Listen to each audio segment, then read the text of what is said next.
ప్రియులారా, మరి దేవుని మహాకృపను బట్టి దేవుడు ఈ వారం అంతా మనకు సహాయం చేసి ఇటు రీతిగా మరొక ఆదివారంలో ప్రభువుని ఆరాధించుటకు ప్రభు సహాయం చేశాడు. ఈ సమయంలో కొద్ది నిమిషాలు దేవుని వాక్యాన్ని చదువుకుందాం రండి. సమూయేలు మొదటి గ్రంథం 9వ అధ్యాయం 3 నుండి 8 వచనాల సారాంశాన్ని మనం చదవబోతూ ఉన్నాం. సమూయేలు మొదటి గ్రంథం 9వ అధ్యాయం 3 నుండి 8 వచనాలు ఉన్నాయి, చదవాలి. అయితే మన వాక్యానికి సహాయంగా 6వ వచనాన్ని చదువుతున్నాను. దయచేసి మీ బైబిల్లో ఉన్నవారు తెరచి చూడండి. 229వ పేజీ. వాడు, ఇదిగో ఈ పట్టణములో దైవజనుడు ఒకడున్నాడు, అతడు బహుగనుడు, అతడు ఏ మాట చెప్పునో ఆ మాట నెరవేరును, మనం వెళ్ళవలసిన మార్గము అతడు మనకు తెలియజేయనేమో, అతని యొద్దకు వెళ్దాము రండి అని చెప్పెను. ప్రార్థన చేసుకుందాం. దయాళుడు అయిన తండ్రి, నీ ఘనమైన నామమునకు వందనాలు. నీ అపారమైన కృపచేత మమ్మల్ని రక్షించి ప్రభువా ఆరాధించుటకు మీరు చేసిన సహాయాన్ని బట్టి మీకు వందనాలు. ఈ సమయంలో కొద్ది నిమిషాలు నీ వాక్యాన్ని వినబోచుండగా నాయన అల్పుడనైనా నన్ను నీవు మరుగు చేసి జీవం కలిగిన నీ మాటలతో చేరువచ్చిన ప్రజలతో, ఆయా ప్రాంతాల నుంచి వింటున్న బిడ్డలతో, లైవ్లో వింటున్న బిడ్డలతోనూ నాతోనూ మీరే మాట్లాడి సమస్త విషయంలో నీకే మహిమ ఘనత ప్రభావాలు చెందాలని కోరుకుంటూ ఈ బిడ్డలకు నా తండ్రి నాయన నీ వాక్యం యొక్క దీవెనలు దయచేయమని యేసుక్రీస్తు నామములు అడుగుతున్నాను తండ్రి, ఆమేన్. ప్రభునందు ప్రియమైన సహోదరి సహోదరులారా, చదువుబడిన లేఖన భాగంలో చూస్తే ఈ పట్టణంలో దైవజనుడు ఒకడున్నాడు, అతడు బహుగనుడు, అతడు ఏ మాట చెప్పునో ఆ మాట నెరవేరును, మనం వెళ్ళవలసిన మార్గం అతడు మనకు తెలియజేయను, అతని యొద్దకు వెళదాము రండి అని అంటున్నాడు. ఈరోజు నా వాక్య అంశం ఏంటంటే సేవకునికి చెప్పుకునటం వలన వచ్చే ఆశీర్వాదం, లేకపోతే సేవకుని వద్దకు వెళ్ళడం వల్ల వచ్చే ఆశీర్వాదం. వెళ్ళిన వారు ఏం చేయాలా? చెప్పుకోవాలి కదా. ప్రార్థించే వారికి ఏం చేయాలా? చెప్పుకోవాలి. ఈ సందర్భంలో మనం చూసినట్లయితే చదువుబడిన లేఖన భాగాన్ని మనం చూస్తే సమూయేలు మొదటి గ్రంథంలోని ఈ యొక్క 9వ అధ్యాయం 3వ వచనంలోంచి మనం చూస్తే అసలు ఎవరు వీళ్ళు, ఎవరెవరు మాట్లాడుకుంటున్నారు, ఎవరి గురించి మాట్లాడుకుంటున్నారు? 3 వ్యక్తులు ఇక్కడ మనకి కనపడతారు. ఒకటి సౌలు, కీషు కుమారుడైన, చూడండి వచ్చిన 1లో ఉంటుంది,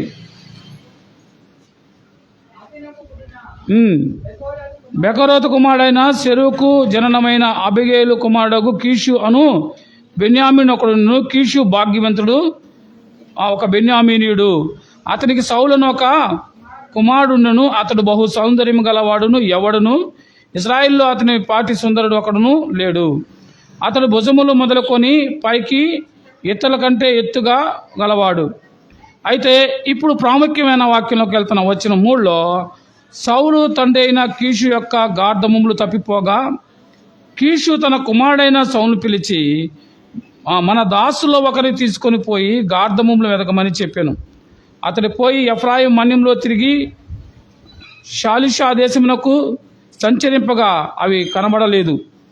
తరువాత వారు సాయాలీము దేశమునకు దాటి సంచారం చేసి కానీ అవి ఉండెను. బెన్యామీల దేశము సంచరించి చూడగా అవి దొరకలేదు.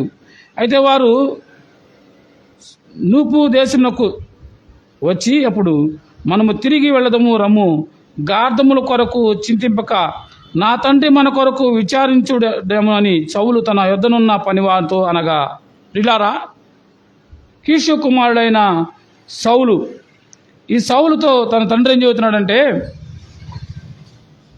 గార్ధములు తప్పిపోయినాయి, వాటిని వెతికి తీసుకురమ్మంటున్నాడు. గార్ధములంటే గాడిదలు. ఆ దినాల్లో గాడిదలు వాహనాలుగా ఉండేవి. ఇప్పటిలాగా మనకి కార్లు, బండ్లు, బస్సులు ఉండేవి కావు, రైళ్ళు ఉండేవి కావు. ఆ దినాల్లో ప్రయాణ సాధనాలుగా గాడిదలు, కంచర గాడిదలు, గుర్రాలు, ఇట్లా ప్రయాణ సాధనాలుగా ఉంటాయి. కాబట్టి కీషు భాగ్యవంతుడు కాబట్టి అతని దగ్గర ఏముండే గాడిదలు ఉన్నాయి. కనుక గాడిదలు ఏమైనా తప్పిపోయినాయి కాబట్టి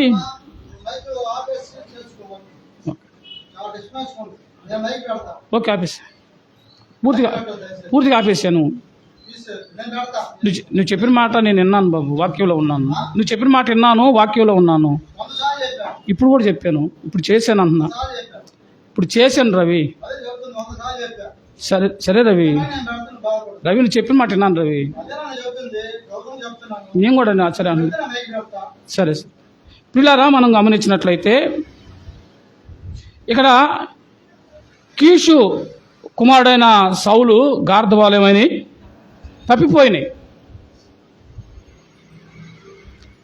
తప్పిపోయిన సందర్భంలో తన కుమారుడైన సౌలు ఏం చేస్తా ఉన్నాడు? గాడిదలు దెవలాడడానికి బయలుదేరాడు. జాగ్రత్తగా మీరు వినాలా. అనేక ప్రాంతాలు తిరిగాడు, గాడిదలు దొరకల. చివరికి ఏం చేస్తున్నాడు? మనం చాలా ప్రాంతాలు తిరిగాము, గాడిదలు దొరకలేదు కాబట్టి ఇప్పుడు ఏం చేయాలా? తిరిగి వెళ్ళిపోదాం. ముందు మా నాన్న మనకు గాడిదలు పోయిన దానికంటే కూడా మనం ఎక్కడికి వెళ్ళిపోయాము అనే కంగారు పడే ప్రమాదం ఉంది, మన గురించి ఆలోచించే ప్రమాదం ఉంది, కాబట్టి మనం తిరిగి వెళ్ళిపోదాం అని అన్నాడు. ఎవరు చెప్పండి? ఎవరు? సౌలు. మనం తిరిగి వెళ్ళిపోదాం అని అన్నాడు. ఆలోచన చేయరా ప్రియులారా? మనం తిరిగి వెళ్ళిపోదాం అని అంటే సౌలుతో ఎవరున్నారు? ఏం చెప్పాడు వాళ్ళ నాన్న? పని వాళ్ళను తీసుకెళ్ళమన్నాడు. కాబట్టి ఇప్పుడు సౌలు యొక్క దాసుడు లేకపోతే పనివాడు ఏం మాట్లాడుతున్నాడు? వచ్చిన వారిలో అతను అంటున్నాడు, ఇదిగో ఈ పట్టణంలో దైవజనుడు ఒకడున్నాడు, అతడు బహు గనుడు, అతడు ఏ మాట చెప్పునో ఆ మాట నెరవేరును, మనం వెళ్ళవలసిన మార్గము అతడు మనకు తెలియజేయనేమో, అతని యొద్దకు వెళదాము రండి అని చెప్పాను. ఈ ఊర్లో ఒక దైవజనుడు ఉన్నాడు, ఆయన గొప్ప ప్రార్థనాపరుడు, అతను ఏమన్నాడు? అతడు బహు గనుడు అని అంటున్నాడు. కాబట్టి అతని దగ్గరికి మనం వెళ్ళి విచారణ చేద్దాం, అతని దగ్గర వెళ్ళడం మంచిది, అతనికి చెప్పుకోవడం మంచిది అని అంటున్నాడు. మీరు బాగా అర్థం చేసుకోవాల్సిన విషయం ఏంటంటే, దైవజనుని వద్దకు వెళ్ళడం ఆశీర్వాదం. వీళ్ళు వెనక్కి వెళ్ళిపోయారనుకో, వచ్చిన పని కాదు. పైపెచ్చు వాళ్ళు వచ్చిన తర్వాత వాళ్ళు ఏమేమి కోల్పోయారనంటే, వాళ్ళ సమయాన్ని కోల్పోయారు. రెండోది, వాళ్ళు చాలా ప్రాంతాలు తిరిగి వాళ్ళ శక్తిని కోల్పోయారు, బలాన్ని ఖర్చు పెట్టారు. 3, వాళ్ళ దగ్గర ఉన్న ధనాన్ని ఖర్చు పెట్టారు. ఇన్ని ఖర్చు పెట్టారు. ఇప్పుడు తిరిగి వెనక్కి వెళ్తే మళ్ళా ఏమైంది? మళ్ళీ ఒట్టిగా వెళ్ళటమే, ఒట్టి చేతులతో వెళ్ళటమే, శ్రమే. కాబట్టి ఫలితం ఉండదు. ఎక్కడెక్కడో తిరిగారు కదా. ఎక్కడెక్కడ తిరిగారు? వచ్చిన 4లో చూస్తే షాలిషా దేశము అని ఉంటుంది. రెండోది అదే 4 వచ్చి కిందకు వస్తే శైల్యము దేశము అని ఉంటుంది. అదే వచ్చిన కిందకు వస్తే బెన్యామీను దేశం అని ఉంటుంది. ఈ 4వ వచనంలోనే 3 ప్రాంతాలు తిరిగినట్టుగా ఉంటుంది. తర్వాత 5వ వచనంలో వారు మునుపు దేశంలోకి వచ్చి అప్పుడు మనము తిరిగి వెళ్ళదుము అని అంటున్నాడు. చుట్టుపక్కల ఉన్న గ్రామాలన్నీ తిరిగాడు, ఎక్కడ కనపడలేదు కాబట్టి తిరిగి వెళ్దామని అంటున్నాడు. తిరిగి వెళ్తే ప్రయోజనం ఉందా? ఎన్ని దేశాలు తిరిగినా కానీ ప్రయోజనం లేదు. వచ్చిన డబ్బులు ఖర్చు అయిపోయినాయి, ఆహారం అయిపోయింది, శక్తి కోల్పోయారు. ఇప్పుడు ఒట్టి చేతులతో వెనకెళ్ళడం. ప్రియమైన సహోదరుడా, సహోదరి, విశ్వాసి, నాగల మీద చేయించిన తర్వాత ఏం చేయకూడదు? వెనక్కి తిరగకూడదు. ఒకసారి నువ్వు దేవుని బిడ్డగా లేకపోతే దేవుని నమ్మిన తర్వాత జీవితంలో, సంఘంలో, ఆత్మీయమైన ప్రయాణంలో ఎన్నెన్నో సమస్యలు, ఇబ్బందులు మనకు ఎదురవుతాయి. ఏం చేయకూడదు? వెనక్కి తిరగకూడదు. వెనక్కి తిరగడం వల్ల ఏమైంది? నష్టం. అవునా కాదా?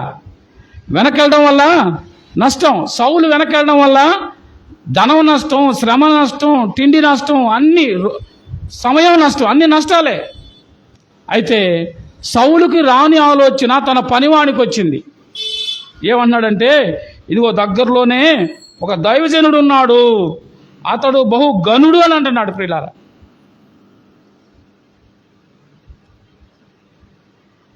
అమ్మా వచ్చి మాట్లాడాడమ్మా, ఆపేసాము మీ వాక్యం.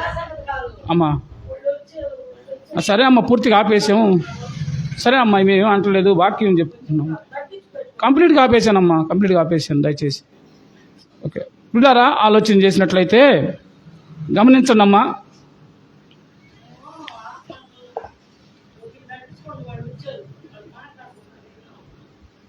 ఇప్పుడు ఈ పనివాడు ఏం చెప్తూ ఉన్నాడు అంటే, పనివాడు దయగల మాటలు చెప్తున్నాడు, యజమానుడిని ఒప్పించే మాటలు చెప్తున్నాడు, యజమానుడికి మనసు మారే మాటలు చెప్తున్నాడు. ఆలోచించేయాలి. ఇదే మాటలు మనం గనక మరొక వ్యక్తి కూడా చెప్పిన మాటలు మనం చూస్తాం. ఎవరు అని చూస్తే, సిరియా సైన్యాధిపతి అయిన నయమోను కూడా, ఇతడు చాలా వీరుడు కదా, ఇతడు మహాపరాక్రమశాలి,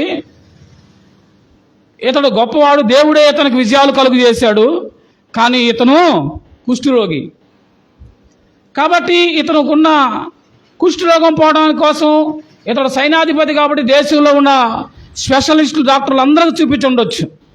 కానీ వాళ్ళ దేశంలో అతనికి నయం కాల. వాళ్ళ ఇంట్లో ఇశ్రాయేల్లో నుంచి బానిసగా తీసుకొచ్చిన ఇశ్రాయేల్ చిన్నది యొక్క మాటను బట్టి ఇతను ఏం చేశాడు, దైవజనుడైన ఎలీషా దగ్గరికి వెళ్ళాడు. షోమ్రోన్లో నా ఏలిన వాని దగ్గర నీవు ఉండాలని నేను ఎంతో కోరుకున్నాను. అంటే షోమ్రోన్లో ఎవరున్నాడు? దైవజనుడు ఉన్నాడు. అక్కడికి వెళ్తే నీకు కలిగిన రోగం పోయిద్దని, మన యజమాని కలిగిన రోగం పోయింది ఇతను భార్యకి చెప్పింది. ఇతను వెళ్ళాడు, మనందరికి తెలిసిన సంగతే. వెళ్ళి ఏమనుకున్నాడంటే, నాకున్న రోగాన్ని ఆ దైవజనుడు గబగబా వచ్చి, నేను సైన్యాధిపతిని కాబట్టి, నా అధికారాన్ని బట్టి కాబట్టి, నా డబ్బు ఉంది కాబట్టి, నేను వెలగల వస్త్రాలు తెచ్చాను కాబట్టి, అతను గబగబా వచ్చి ఏం చేస్తాడు, నాకు ఎక్కడైతే కుష్ఠరోగం ఉందో అక్కడ తన చెయ్యి ఆడించి దాన్ని పోగొడతాడేమో, బాగు చేస్తాడేమో అని అనుకున్నాడు. కానీ దైవజనుడు వచ్చి ఏం చెప్పాడు, నువ్వు వెళ్ళి యోర్దానులో 7 సార్లు మునుగు, యోర్దానులో 7 సార్లు మునుగు అన్నప్పుడు ప్రియులారా, ఆ వ్యక్తి దానికి ఏమైపోయాడు, నొచ్చుకున్నాడు. మా దేశంలో ఇంతకంటే శ్రేష్టమైన నదులు ఉన్నాయి, అతను కనీసం నేను వచ్చానని బయటికి రాలేదు, అతను వచ్చి నన్ను గౌరవించలేదన్నట్టుగా అతడుకు కోపపడి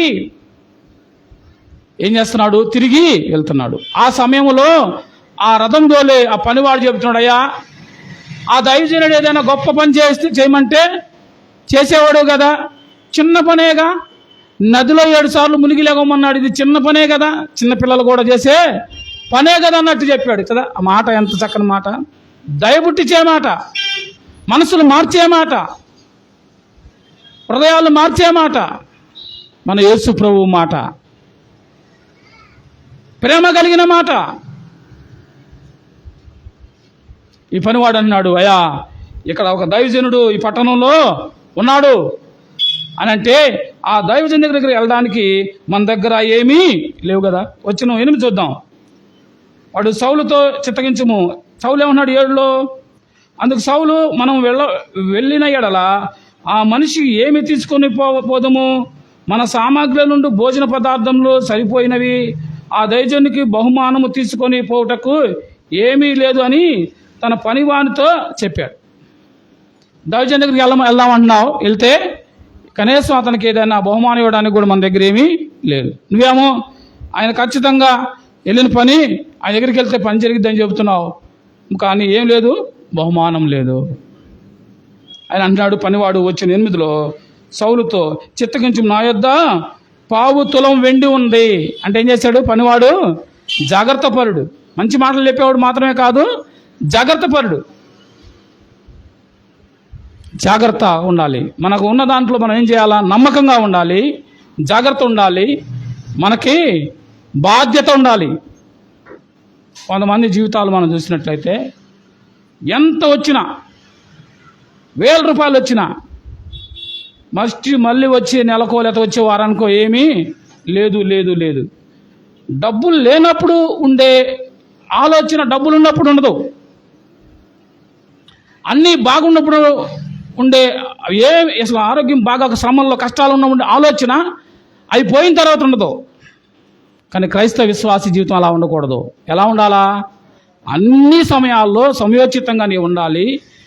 తర్వాత నువ్వు వివేకం కలిగి జ్ఞానం కలిగి ఉండాలి. నా మాటలు మీకు అర్థమవుతున్నాయా? ఈ వ్యక్తి దగ్గర ఏముంది? 1/4 తులం వెండి ఉంది. ఏం పర్వాలేదు, వెళ్దామని అన్నాడు. వెళ్ళారు, ఆయన కనుగొన్నారు. ఆయన దగ్గరికి వెళ్ళిన పని ఏంటి? గాడిదలు ఎక్కడ ఉన్నాయో చెప్తాడని వెళ్ళాడు.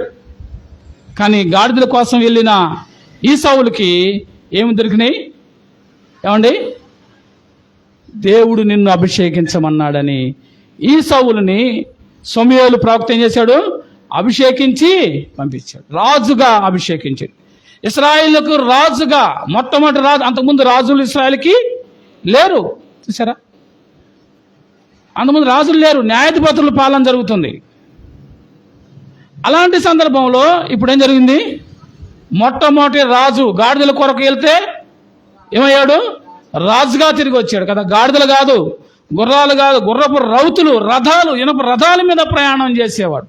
ముందు వెనక సెక్యూరిటీగా అతను ముందు బంట్రోతులు పరిగెత్తుతూ ఉంటారు, సైనికులు వెనకాల పరిగెత్తుతూ ఉంటారు, జయజయలు పలుకుతూ ఉంటారు. గాడిదల కొరకు వెళ్ళి రాజుగా వచ్చిన సౌలు దేని ద్వారా? తిరిగి వెళ్ళిపోయినట్లయితే తిరిగి వెళ్ళిపోతే ఏమయ్యేది? తిరిగి వెళ్ళిపోతే కోల్పోయేవాడేమో. దైవజనుని వద్దకు వెళ్ళడం మంచిది, దైవజనుడు చెప్పుకోవడం మంచి. చెప్పుకోవాలా లేదా? చాలామంది వస్తూ ఉంటారు, వెళ్తూ ఉంటారు. ఎన్ని సమస్యలు వచ్చినా ఎవరెవరికో చెప్తారు, ఎవరెవరికో చెప్తూ ఉంటారు. వాళ్ళ ద్వారా తెలుస్తూ ఉంటాయి. మీ ప్రార్థనకే వస్తారు, మీ దగ్గరికే వస్తారు, మీ దగ్గరే ఉంటారు మరి అని చెప్తారు వాళ్ళు. ఎందుకు ఈ మాటలు చెప్తున్నానంటే, ప్రియ సహోదరుడు, ఆ సహోదరి, తోటి విశ్వాసులతో లేకపోతే సంఘంలో ఉన్న సేవకునితో, సేవకురాలతో మన సమస్యలు చెప్పుకోవటం వల్ల వాళ్ళకు వచ్చే లాభం ఏమీ లేదు. చెప్పకపోవడం వల్ల వచ్చే నష్టమేమి కూడా లేదు. కానీ చెప్పడం వల్ల వచ్చే లాభం ఏంటి అని అంటే, సౌలుకి చెప్పడం వల్ల వచ్చే లాభమా నష్టమా? వస్తం వల్ల, చెప్పడం వల్ల లాభం తప్ప నష్టం లేనే లేదు. ఇతరులకు చెప్పడం వల్ల వచ్చే నష్టం ఉంది, జాగ్రత్త. ఏం చేస్తారు వాళ్ళు కదా? నిజం మన వాకిలి దాటక ముందే అబద్ధం ఊరంతా తిరిగి వచ్చిద్దని లోకంలో సామెత ఉంది కదా. మన జీవితాల్లో కూడా అదే. దాచుకోవాల్సిన కాడ దాచుకోవాలి, చెప్పుకోవాల్సిన కాడ చెప్పుకోవాలి. లోకంతో చెప్పకూడదు, దేవుని దగ్గర దాచాల్సినవి, చెప్పాల్సినవి దాచకూడదు. చెప్పడం వల్ల నీకేమిటది? ఆశీర్వాదం ఉంటుంది. దైవజనుల దగ్గరికి వెళ్ళాడు, వెళ్ళి గొప్ప రాజుగా తిరిగి వచ్చాడా లేదా?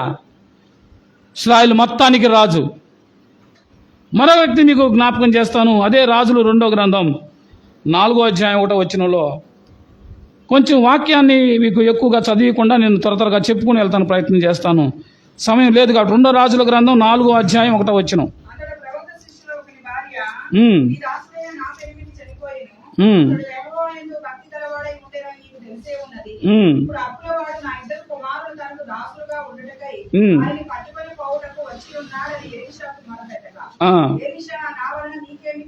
నా వలన నీకేమి కావాలను, నీ ఇంటిలో ఏమి ఉన్నదో అది నాకు తెలియజెప్పమనెను. అందుకమే నీ దాసురాలైన నా ఇంటిలో నూనె కుండ ఒకటి ఉన్నది, అది తప్ప మరి ఏమీ లేదు. చాలండి. ఎవరేమా? ఏమండి? శిష్యులు, ఎలీషా శిష్యులు ఉన్నారు. శిష్యుల్లో ఒకని భార్య. ఆ శిష్యుడు ఏమైపోయాడు? ఆ శిష్యుడు చనిపోయాడు. ఆయన భార్య ఇప్పుడు ఎక్కడికి వచ్చింది? దైవజనుడి దగ్గరికి వచ్చింది. వచ్చి, అయ్యా నా భర్త ఎలాంటి వాడో నీకు తెలుసు, చాలా భక్తిపరుడుగా ఉన్న సంగతి నీకు తెలుసు. కానీ ఏమైపోయాడు? చనిపోయాడు. నాకు పిల్లలు ఉన్నారు, అప్పులు ఉన్నాయి. కాబట్టి ఇప్పుడు అప్పుల వాళ్ళు వచ్చి సామాన్ అంతా తీసుకెళ్ళిపోతున్నారు.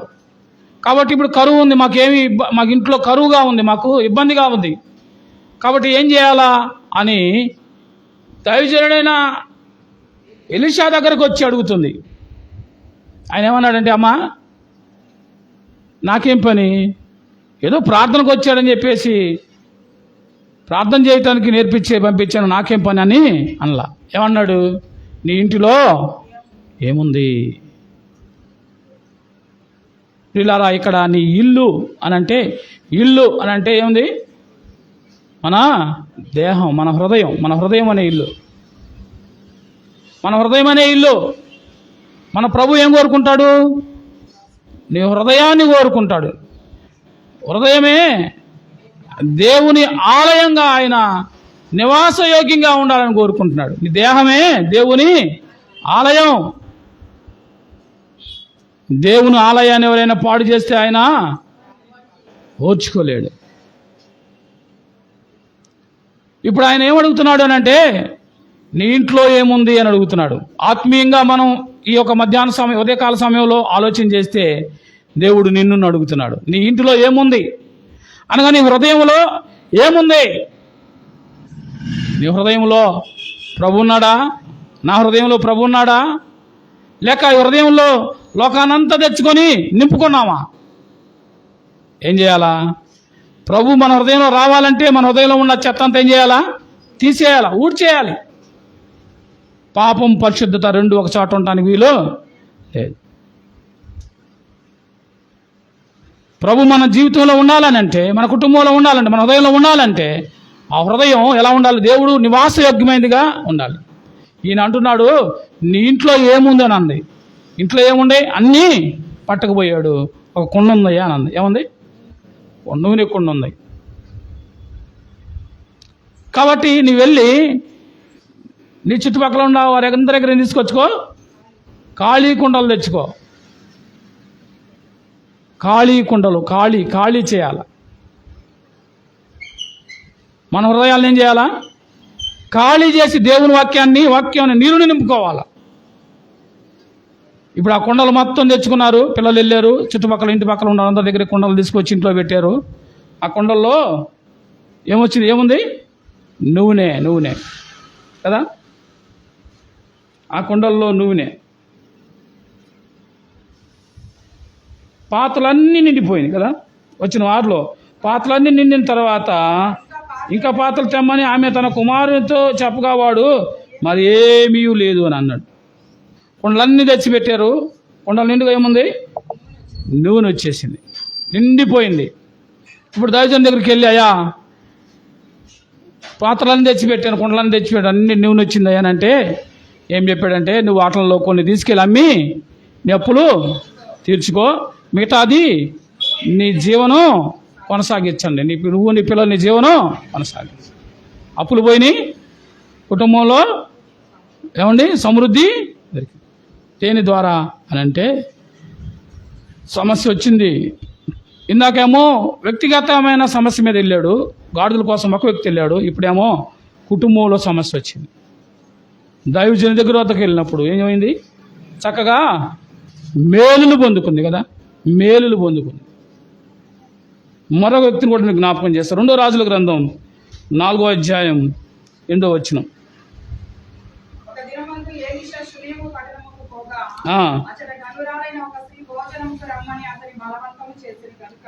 అక్కడ గనురాలైన ఒక స్త్రీ, ఎవరటమా? ఎలీషాను భోజనానికి రమ్మని ఏం చేసిందట?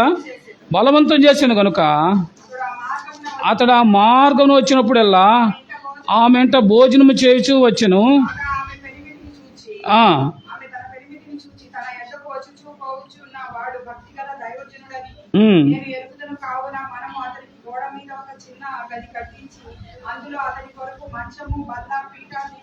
చాలండి. ఎవరట? ఈమె గురించి ఏమని చెప్తుంది? గనురాలైన స్త్రీ. ఆ ప్రాంతాలకి ఎలీషా ఏం చేస్తున్నాడు? ఏమండి? వచ్చుతూ పోతున్నాడంటే పరిచర్య నిమిత్తం, ప్రార్థన నిమిత్తం వస్తా పోతా ఉన్నాడు. ఏమేం చేసిందంటే ఆయన దైవజనుడని గుర్తెరిగి ఆయన్ని వారి ఇంటికి వచ్చి భోజనం చేయమని బలవంతం చేసింది. ఏం చేసింది? తన ఇంటిలో దైవజనుడు ఉండాలని, తన ఇంట్లో దైవజనుడికి ఆతిథ్యం ఉండాలని, తన ఇంట్లో దైవజనుడు భోజనం చేయాలని ఏం చేసింది? దైవజనుని చేర్చుకుంది. ఇందాక దైవజను వద్దకు వెళ్ళారు, ఆశీర్వాదం పొందారు. ఇప్పుడు దైవజను ఏం చేసింది? చేర్చుకోవడం ద్వారా ఏమేం చేస్తుంది? ఇంట్లో చేర్చుకొని భోజనం పెట్టి వెళ్తే మాత్రమే కాదు, మాటిమాటికి ఆయన అదే గ్రామానికి ఎక్కువ వస్తా ఉన్నాడు. కాబట్టి ఏం చేస్తాను? భర్త ఉండి, ఏమండి దైవజనుడు వస్తున్నాడు, మరి మన ఇంటి పైన ఒక గదేసి ఆయన కోసం ఒక మంచం, ఒక బల్ల, ఒక పీట మనం సిద్ధం చేద్దాం అని చెప్తుంది. అలాగే చేశారు. దైవజనుడు వస్తూ పోతూ ఉన్నాడు. దైవజనుడు వస్తూ పోతూ ఉంటే దైవజనుడు ఏం చేశాడు? ఆలోచన చేశాడు. ఏమయ్యా, ఏం మనకింత చేస్తుంది కదా, కాబట్టి మనం ఇంకేమైనా చేద్దాం, ఆమెకి ఏమి ఇబ్బంది ఉంది అని అడిగితే గెహాజీ రెడీగా ఉన్నాడు. వచ్చిన 14లో మనం చూస్తాం, చూడండి. వచ్చిన 14లో ఆమెకు కుమారుడు లేడు మరియు ఆమె పెనిమిటి ముసలివాడు అతనితో. ఆమె పిల్లలు లేరయ్యా, వాళ్ళ ఆయన కూడా ముసలోడు, అంటే వాళ్ళు పెద్దోళ్ళు అయిపోయారు, వాళ్ళకేం లేదు, ఇక పిల్లలు కలగటం కష్టం అని అన్నాడు. దైవజనుడు ఏం చేశాడు? మాట్లాడుతున్నాడు. వచ్చిన 15 చూస్తే, అందుకు ఆమెను పిలువమనగా వాడు ఆమెను పిలిచెను. ఆమె వచ్చి ద్వారం ముందు నిలువగా, ఎలీషా మరుసటి ఏట ఈ ఋతువున నీ కౌగిట కుమారుడు నని ఆమెతో అనెను. ఆమె ఆ మాట విని, దైవజనుడు అయిన నా ఏలిన వాడ, అలాగా పలకవద్దు, నీ దాసురాలైన నాతో అబద్ధం ఆడవద్దు. ఏమంటుంది? నమ్మటల్లా కదా. శారా కూడా ఏముంది? నవ్వింది కదా. ఇది ఎలా సాధ్యం అనుకుంటుంది కదా. మరి కూడా మగ్దలేని మరి కూడా ఏమంటుంది? దేవుని దూతతో ఇది ఎలా, క్షమించండి, ఆ కన్య అయిన మరియా, యేసుక్రీస్తు తల్లి మరియా ఏమంది? ఇది ఎలా, నేను పురుషుని ఎరగని దానిని, ఇది ఎలాగా సాధ్యం? అన్నీ సాధ్యపడ్డాయా లేదా?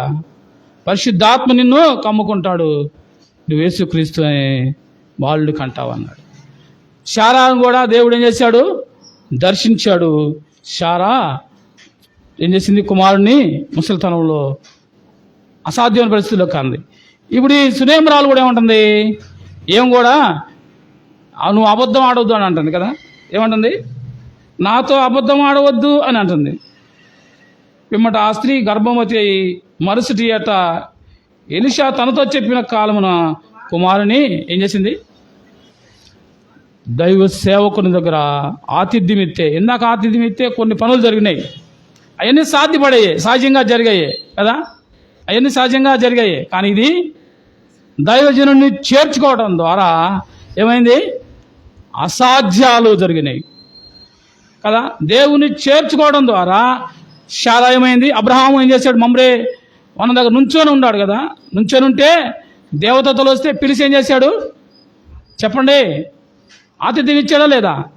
చేర్చుకొని కాళ్ళు కూడా నీళ్ళు ఇచ్చాడు. గొర్రెల మందలోకి వెళ్ళి ఒక గొర్రెని తీసుకొచ్చాడు. భార్య దగ్గరికి వెళ్ళి పిండి పిసికి రొట్టెలు సిద్ధం చేయమన్నాడు.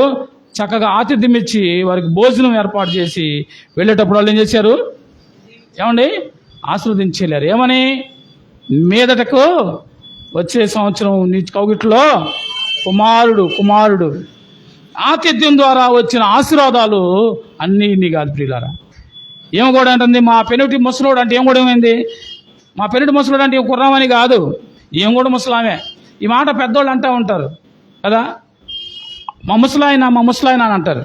అంటే వీళ్ళు కుర్రోళ్ళని కాదు, కాకపోతే అదొక వాడుక భాష తెలుగులో. కాబట్టి అట్లాగేం కూడా ఉంటుంది? మా పెనిమిటి ముసలోడు, ఆ పెనిమిటి ముసలోడు అంటున్నాడు ఈయన.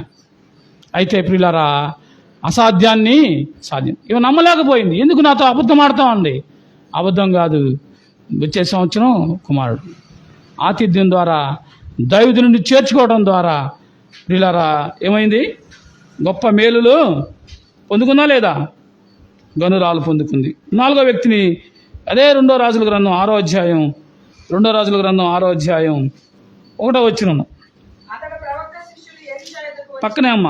అంతటా ప్రవక్త శిష్యులు ఎలీషా వద్దకు వచ్చి, ఇదిగో నీ మాకు స్థలము ఇరుకుగా ఉన్నది, నీ సెలవైతే మేము యొర్దాను నదికి పోయి తలా ఒక మ్రాను అతడి నుండి తెచ్చుకొని మరి ఒక చోట వానిని కట్టుకుందము అని మనవి చేయగా అతడు వెళ్ళుడని ప్రత్యుత్తరం ఇచ్చును. ఒకడు దయచేసి నీ దాసులమైన మాతో కూడా నీవు రావాలని కోరగా అతడు నేను వచ్చేదని చెప్పెను. వారితో కూడా పోయిన వారు యొర్దాను వచ్చి మ్రానులు నరుకుచుండిరి. ఒకడు దూలము నరుకుచున్నప్పుడు గొడ్డలి ఊడి నీళ్లలో పడిపోగా వాడు అయ్యో నా ఏలినవాడా అది ఎరవు తెచ్చినా అని మొరపెట్టుకొనగా ఆ దైవజనుడు అది ఎక్కడ పడిన అడిగిను. అతనికి ఆ స్థలము చూపగా అతడు కొమ్మ ఒకటి నరికి నీళ్ళలో వేయగా గొడ్డలి తేలేను. అర్థమైపోయింది మీకు చదివితే కదా. ఇక వివరించడానికి సమయం లేదు కాబట్టి నేను ముందుకు వెళ్తున్నాను. కాబట్టి ఏం జరిగింది, ప్రవక్తలు ఎలీషా దగ్గర శిష్యులు ఉన్నారు. వాళ్ళు ఏమన్నారంటే మేము వెళ్ళి ఇక్కడ తిరుగుగా ఉంది కాబట్టి చెట్లు కొట్టుకొని వచ్చి మేము ఒక ఇల్లు లేచుకుంటాం అని అన్నారు. కాబట్టి అది ఏంటంటే అది బైబిల్ పాఠశాల, బైబిల్లో మొట్టమొదటి బైబిల్ పాఠశాల అది. సరే వెళ్ళి కొట్టుకుంటాను అంటే లేదు నువ్వు కూడా ఏమన్నాడు, ఇందాకేమో ప్రవక్తల దగ్గరికి వెళ్ళడం వల్ల వచ్చిన ఆశీర్వాదం చూసాం, రెండోది ప్రవక్తను చేర్చుకోవడం ద్వారా వచ్చే ఆశీర్వాదం చూసాం. ఇప్పుడు ప్రవక్త మాతో ఉండడం వల్ల వచ్చే కష్టాల్లో ప్రవక్త ఉన్నాడనే ధైర్యం ఏం చేస్తున్నాడు. వీళ్ళు వెళ్ళారు, సరే రండి నువ్వు ఖచ్చితంగా మాతో రావాలన్నాడు. రాకపోతే ఏడ్చుకుంటూ వచ్చేవాడే కదా. ఒక అరువు తీసుకొని అప్పు తీసుకొని గొడ్డ మళ్ళేస్తామని తీసుకెళ్ళాడు. ఆ రోజు ఇనప వస్తువులు అంటే చాలా విలువైనవి అన్నమాట. కాబట్టి తీసుకెళ్ళాడు, కొడతా ఉన్నాడు. ఆ గొడ్డలి నీళ్ళలో పడిపోయింది, మునిగిపోయిన గొడ్డలి భూమి మీద ఎవరైనా తేల చేయగలరా? ఎవరు తేల చేయలేరు. కాబట్టి ఇతను ఏం చేస్తున్నాడు, ఆ గొడ్డలు దొరకలా. మామూలుగా అయితే దైవజనుడు లేకపోతే ఇతను ఏం చేయాలా, ఇతనికి అవమానం వచ్చేదే. ఇంటికి వచ్చేవాళ్లే, వాళ్ళు గొడ్డలు అడిగేవాళ్లే, దానికి డబ్బులను అడిగేవాళ్లే. ఇతను అంత ఇచ్చుకోలేకపోవచ్చు, ఎన్నో ఇబ్బందులు వచ్చాయి కదా. చాలా ఇవ్వలేని పరిస్థితి కావాలి. అందుకే అన్నాడు ఇతను అయ్యో అని అన్నాడు. ఏమన్నాడు చూడండి,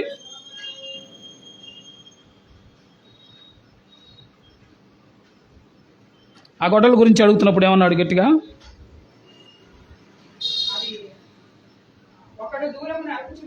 5వ వచనంలోండి, వాడు అయ్యో నా ఏలినవాడా అది అరువు అయ్యో అని ఎప్పుడు అంటారు?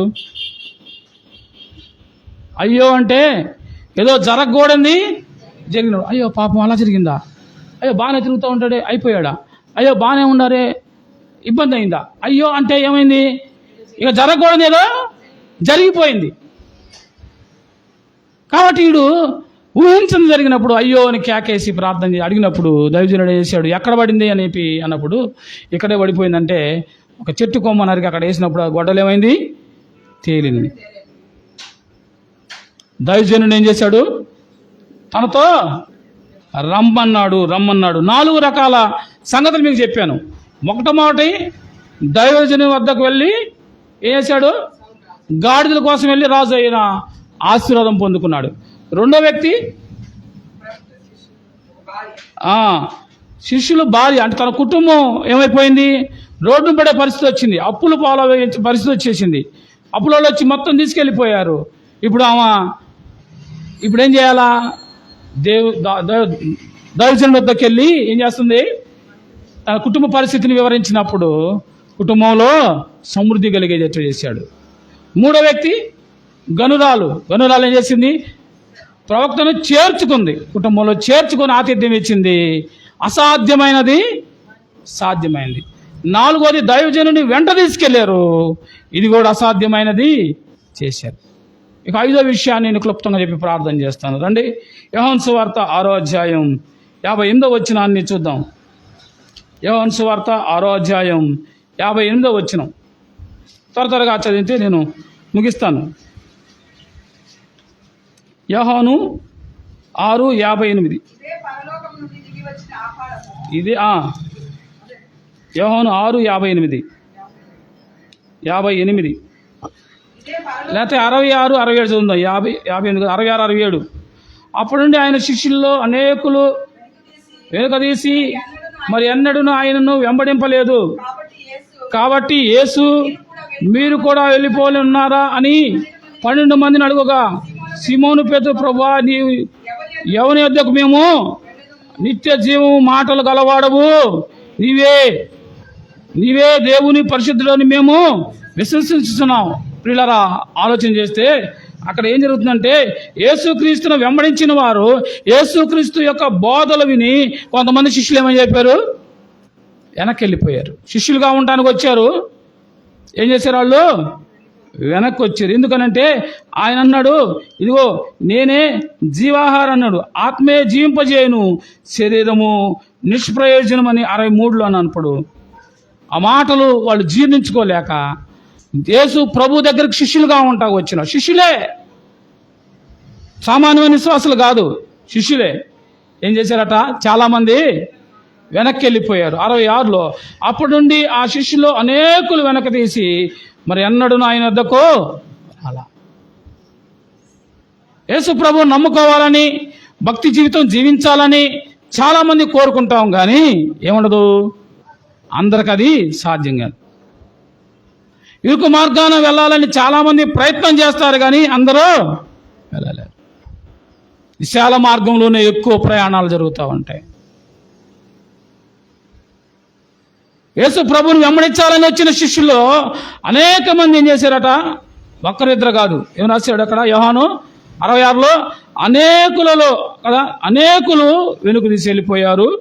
మరి ఎన్నడూను ఆయన యొద్దకు వాళ్ళు వెంబడించలా. ఇప్పుడు ప్రభు అన్నాడు, మీరు కూడా వెళ్ళిపోవాలనుకున్నారా అని 12 మందిని అడుగుతుంటే పేతురు మాట్లాడు. ప్రతిసారి పేతురు ఇంతే. పేతురు ప్రభు ఏది అడిగినా 12 మందిని గురించి అడిగితే ఫస్ట్ సమాధానం ఎక్కువ శాతం పేతురు దగ్గర నుంచే వచ్చింది. ఈ పేతురు మనం అనుకోవచ్చు, ఇతను పాత నిబంధనలో విలాప ప్రవక్త అంటే ఇర్మియా కదా, కొత్త నిబంధన విలాప ప్రవక్త అనవచ్చు, విలాప లేకపోతే అపోస్తులు అనవచ్చు. ఎందుకనంటే పేతురు తన దుడుకుత స్వభావాన్ని చూపించి అనేక సార్లు దేవునితో తొందరగా మాట్లాడతాడు, కానీ మంచి ఉద్దేశంతోనే మాట్లాడతాడు. నోటితో తొందరపడి మాట్లాడతాడు, కానీ హృదయంలో చెడు తలంపులతో మాట్లాడేవాడు కాదు కదండి. ప్రభు పరీక్ష పెట్టాడు. పేతురు, నన్ను ప్రేమిస్తున్నావా అని అడిగాడు కదా. అలాగే ప్రభు ఏమన్నాడు? పేతురు, నువ్వు నన్ను 3 సార్లు ముమ్మారు నన్ను ఎరగవని చెప్తావు అంటాడు. నిజంగానే ఎరగమని చెప్పినప్పుడు ఆ మాటను బట్టి పేతురు తన బ్రతికినంత కాలం ఏడుస్తూనే పరిచర్య చేశాడని మరి బైబిల్ పండితులు చెప్తూ ఉంటారు. ఇప్పుడు పేతురు మాటలు భలే ఉంటాయి. మనం కొత్త నిబంధనలో చదువుతూ ఉంటే దేవునితో పేతురు త్వరగా మాట్లాడే ఆ యొక్క సంభాషణ ఎలా ఉంటాయి అంటే, పేతురు ఏమన్నాడు చూడండి, ప్రభువా ఎవని వద్దకు వెళ్ళదము, నీవే నిత్య జీవ మాటలు గలవాడువు, నీవే దేవుని పరిశుద్ధి. ఎవరు మాట్లాడకుండా, ఎవరు నోరు తెరవకుండా సూటిగా స్పష్టంగా ఉన్నట్లు చెప్పేస్తాడు. బద్దలు కొట్టినట్టు చెప్తా అంటారే, అలా చెప్పేవాడు ఈ పేతురు. ప్రభు కూడా చాలా సంతోషిస్తాడు మాటను బట్టి. మేము ఎక్కడికి వెళ్తామయ్యా? నీవే నిత్య జీవ మాటలు చెప్పేవాడు నీవే కదా, నీవే ప్రభు అంటున్నాడు కదా, నా దేవుడు అంటున్నాడు. ప్రియులారా, ఆలోచన చేశారా? అయితే ఏమైపోయారు? అనేక మంది వెనక్కి వెళ్ళిపోయారు. మార్కు సువార్త 14వ అధ్యాయం 10-11 యేసుని అప్పగించిన యోధ చదివి ముగించుకుందాం. 14, 10, 11 మార్కు సువార్త 14వ అధ్యాయం 10, 11 త్వరగా చదివితే నేను ముగిస్తాను. 14వ అధ్యాయం 10, 11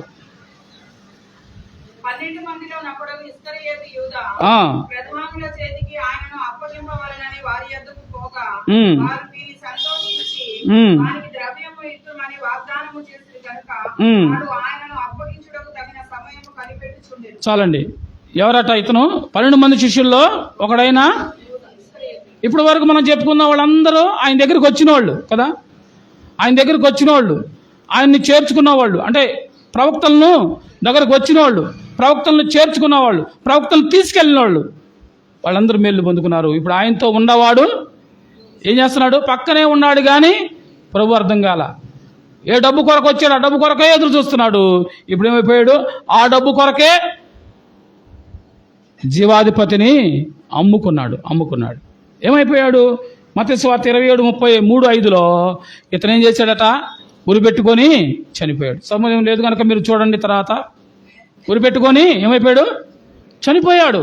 డబ్బు కొరకు పరిగెత్తాడు, డబ్బు కొరకు ఆతురపడ్డాడు, డబ్బు కొరకు చూశాడు కదా. ప్రభువుని డబ్బుతో పోల్చాడు. ప్రభువుని కంటే డబ్బునే, ధనాన్నే ఎక్కువ ప్రేమించాడు. ధనం చాలా ప్రమాదకరమైంది. డబ్బు బ్రతకడానికి అవసరమే కానీ డబ్బే జీవితం కాదు. కొంతమంది డబ్బే జీవితం అన్నట్టుగా మిగతా ఎన్నో పెట్టి డబ్బు కొరకే సంపాదన సంపాదన సంపాదన సంపాదన అని పరిగెత్తారు. చివరికి వాళ్ళ వయసు అంతా అయిపోయిన తర్వాత, చాలా కూడబెట్టిన తర్వాత, రోగాలన్నీ వచ్చిన తర్వాత నెమ్మదిగా కూర్చొని వెనక్కి చూస్తే వాళ్ళ జీవితాన్ని ఏది వాళ్ళు సంతోషంగా అనుభవించింది లేదు. రెండోది, వాళ్ళు సంపాదించింది ఏది వాళ్ళు తినడానికి లేదు. తృప్తి లేని జీవితం. నీ ధనం ఎక్కడ ఉండదో నీ మనసు ఎక్కడ ఉంటుంది. నీ మనసు దేవుని వద్ద ఉండాలా. దేవుని వద్ద ఉండాలి. కానీ యోధా ఏమైపోయాడు? ధనం కోసం పరిగెత్తి జీవాధిపతి అయిన యేసు ప్రభువునే అప్పచెప్పి తద్వారా ఏమైపోయాడు? మరణం పాలయ్యాడు. పిల్లరా, ఆలోచించేయండి. పేతురు అంటున్నాడు, నీవే నిత్య జీవ మాటలు గలవాడవు. కాబట్టి ఆ నిత్య జీవ మాటలు మనం విన్నాం. ఈ ఉదయకాల సమయంలో ఒక మంచి ఆలోచనతో, ఒక మంచి నిర్ణయంతో ఇక్కడి నుంచి వెళ్ళాలి. సేవకుని చెప్పుకోవటం వల్ల, లేకపోతే సేవకునికి వద్దకు వెళ్ళడం వల్ల కలిగే మేలులు మనం చూస్తూ ఉన్నాం. నిజమైన సేవకుడు, నిజమైన స్నేహితుడు యేసు ప్రభు దగ్గరే ఉన్నాడు పేతురు. ఆశీర్వాదానికి బదులు ఏమైపోయాడు? శాపానికి గురయ్యాడు. నలుగురు వ్యక్తులు మీకు జ్ఞాపకం చేశాను. మొట్టమొదటి వ్యక్తి సౌలు గార్ధబాల కొరకు వెళ్ళేమయ్యాడు? రాజు అయ్యాడు. రెండోది మనం చూస్తే శిష్యుని భార్య, ప్రవక్త శిష్యుని భార్య తన భర్త చనిపోయి కుటుంబం రోడ్డు పడుతుంటే ప్రవక్త ఒక దగ్గరికి వెళ్ళిన తర్వాత ఏమైంది? తన ఇంట్లో అప్పులన్నీ పోయి సమృద్ధి చేరింది. మూడోది గనురాలు దైవజనుని ఇంట చేర్చుకోవడం వల్ల, దైవజను కొరకు ప్రత్యేక గది నియమించడం ద్వారా, దైవజనుడికి ఆతిథ్యం ఇచ్చడం ద్వారా అసాధ్యమైనది కదా. ముసలిదానను నాకు ఎట్లా కుదిరింది, అబద్ధం ఆడొద్దండి, కుమారుడు జన్మించాడు. నాలుగోది, ప్రవక్తల శిష్యుల్లో ఒకడు ఏం చేశాడు? ఆయన మనం వెళ్ళి ఈ స్థలం చాలేదు కాబట్టి వెళ్ళి ఇంకా మనం కొన్ని నివాసాలు ఏర్పాటు చేసుకోవడానికి కట్టెలు కొడతామని వెళ్తామని అడిగాడు. వెళ్ళిపోలా, నువ్వు కూడా మాతో రమ్మన్నాడు. దైవజనుని వెంట తీసుకోవడం ద్వారా వచ్చిన అపాయం గొడ్డలి మునిగిపోతే దైవజనుడు వేసాడు, తెచ్చిచ్చాడు. ఐదవదిగా ఇస్కరియోతు యోధా. ప్రియులారా, ఈ ఉదయకాల సమయంలో దేవుని దగ్గరకు రావడం ద్వారా నీవు నష్టపోయేది ఏమీ లేదు.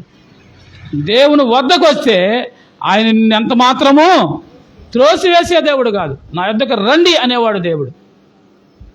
కాబట్టి ఆయన దగ్గరకు వచ్చిన వారు ఆశీర్వదించబడే వెళ్తారు, దీవించబడే వెళ్తారు, ఆయన కృపకు పాత్రులయ్యే వెళ్తారు. అయితే నీవు ఏం చేయాలా? నీవు ఆయన్ని హృదయంలోకి ఆహ్వానించాలి. ప్రభువా, నా హృదయంలోకి రా, నా జీవితంలోకి రా, నా కుటుంబంలోకి రా, నన్ను ఏలు అని మన మీద, మన కుటుంబం మీద అధికారం ఎవరికి ఇవ్వాలా? దేవునికి ఇస్తే దేవుడే నీకు సమస్త సమృద్ధిని కలుగజేసేవాడు. అట్టి కృప మనందరికీ దయచేయను గాక. ప్రార్థన చేసుకున్నాం. తల్ల వంచండి, కళ్ళు మూసుకోండి.